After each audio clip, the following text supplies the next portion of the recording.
Hello everyone, and welcome back to another Norland news video. The developers have released the next roadmap, this time accounting for the updates to come over approximately the next 6 months. This roadmap is far more detailed than previous ones and gives us some great insight into the developers' thoughts on the direction they want the game to go from here. Content-wise, it may be the most ambitious roadmap so far, although they have given themselves more time to see it come to fruition. Before we get started, if you like this video or my other gameplay videos, please consider leaving a like as well as hitting the subscribe button and bell icon to stay notified when I upload a new video. It really helps grow the channel and lets me know the content is being enjoyed. As usual, I will be putting a link in the description to this roadmap on Steam if you'd like to read along with me. With that out of the way, let's discuss the Norland Spring to Summer roadmap. As always, we start off with a concise image that paints the broad strokes for the roadmap. Things listed here include various improvements such as menu overhauls, as well as changes to the way storage, development, and personalities work. They also list some newer mechanics such as giving the army its own loyalties, as well as an expansion to user.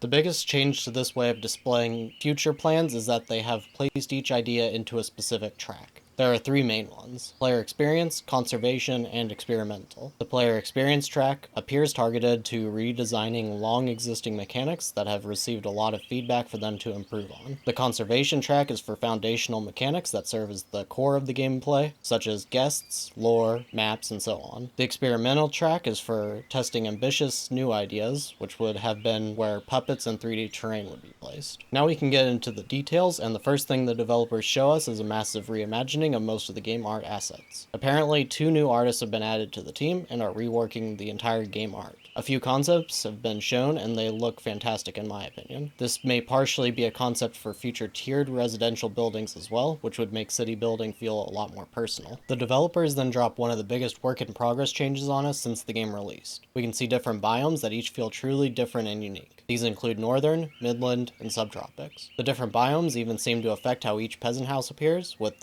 snow or leaves piling on the roofs or what appears to be pumpkins in a wheelbarrow. I can't get over how good this looks and can't wait to see what else biomes and perhaps weather introduces to the city gameplay. The developer also notes that procedural generation for local maps is still on the table but appears to be in early experimentation. Next we have the player experience track to go over. The army menu redesign will allow players to equip warriors on an individual basis and even hire peasants. This will allow deeper flexibility in the way we can manage the populace and has been one of my more complained about aspects of the game in my playthroughs. The knowledge menu will be getting yet another redesign, appearing to focus on being more concise and easy to navigate, but also allowing books to be translated into languages other than the original one. After these are done, the game's starting settings will be focused on. No further information is given, but I am hoping for a Crusader Kings-esque game rules menu at minimum, and preferably as in-depth as Project Zomboid's sandbox settings as the final target. Finally, for this track is a total rework of a number of old mechanics to remove some of the frustration players have. This includes the alcohol system, character needs, assigning tasks to buildings, crime and punishment, migration, church services, and character communication. Not much further information is given on how they intend to do this, but they have said it is close to complete and should be arriving soon. Now we have the conservation track to talk about. This section appears focused on improving the player agency and dealing with early game planning. To this end, the developer will be working to add more traditional city builder features, with Norland's unique spin as usual. First we'll go over the more in-depth features, and briefly summarize the less detailed plans at the end. Physical storage will be modified to have resources stored in specific locations, rather than being universally accessible from any warehouse at any time. This will make considering the logistics of your city necessary. You'll need to manage resource transportation, and workers will need to be given the time to move these resources, as they'll move slower under heavy loads. Distribution of resources will be changed to allow you to decide who gets resources, what they get, and how much they get, and whether they are paid only in money or only in goods. This will allow players to pay using their resources in the early game when money is scarce, and developing into a cash-based economy as you begin to make trades. Housing will be updated to have more realistic population density and infrastructure. In the early game, there will be lower density housing, which seems aimed at making your starting city feel more like a large village. As the density increases, your populace will experience a generally decreased quality of life and become unhappy. To counteract this, you'll need to invest in entertainment, temples, and security. To sum it all up,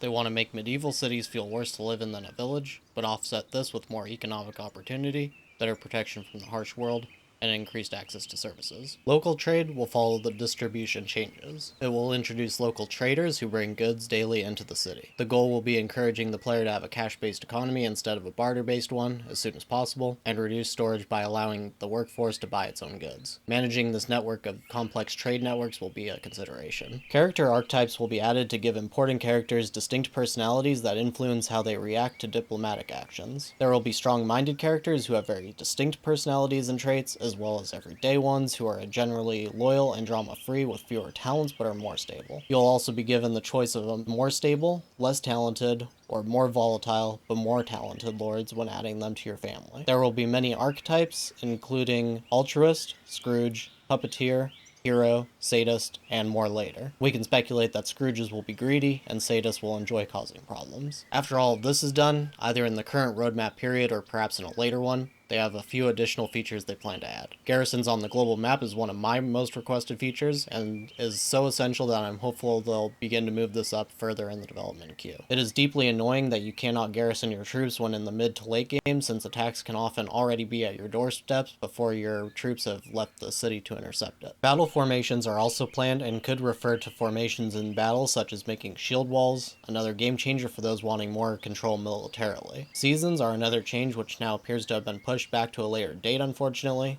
The developer cites storage mechanics needing to be reworked before doing this. Finally, there will be new food types as well as heating and clothing. No shortage of great and immersive changes in this area, and I imagine a lot of players will be pushing for these changes like me, so fingers crossed that this becomes an even bigger priority soon. Lastly, we have the experimental track to discuss. This section is focused on systems that define Norland as a game that is different and unique. Loyalty will be changed so that each group will have its own allegiances, preventing rulers from relying on blind obedience. The developer claims this will coincide with a complete removal of certain mechanics such as church tax, which would be very welcome. Additionally, factions will crop up to start power struggles against rulers. Usurpers will be able to overthrow the player and force a game over. This seems like it could get annoying if balanced poorly, so hopefully they will add the possibility for the player to become subservient in some way to allow you to get revenge in time and take your rightful place back. Rulers will also be able to make speeches, although it's unclear how this will affect gameplay. Finally, the developers are exploring a few additional ideas such as arranged marriages, claims to the throne, and a character influence system. These appear to be in the very early thought processes and may not make it in for quite some time. If you have ideas, I strongly recommend joining the official game Discord, which is linked on the Steam page and suggested there. So that is about it for this roadmap. I previously mentioned in the City Walls update video that I foresaw a golden age for the game coming and cited the politics and puppet mechanics. Unfortunately, the soft release on these changes was a little underwhelming in my opinion, but with how good the wall update was and how much reworking they had to do for them, I'm chalking a lot of it up to them trying to rush through some other updates while finalizing the walls. With the walls fully released now and in a relatively stable place, I'm hopeful for the politics and city-focused updates to be done just as well. That's it for me in this one, but just a last reminder that there is a link in the description for all of these patch notes. It's a fantastic read, and while I put the concept art in this video, it is worth seeing the full-size images in all of their glory. On a final note, let me know in the comments your thoughts on this roadmap. What is your favorite upcoming addition, and why is it army garrisoning? On a serious note, let me know what change you think should be prioritized for the future as well. So as always, I thank you very much for watching, and I'll see you all in the next one.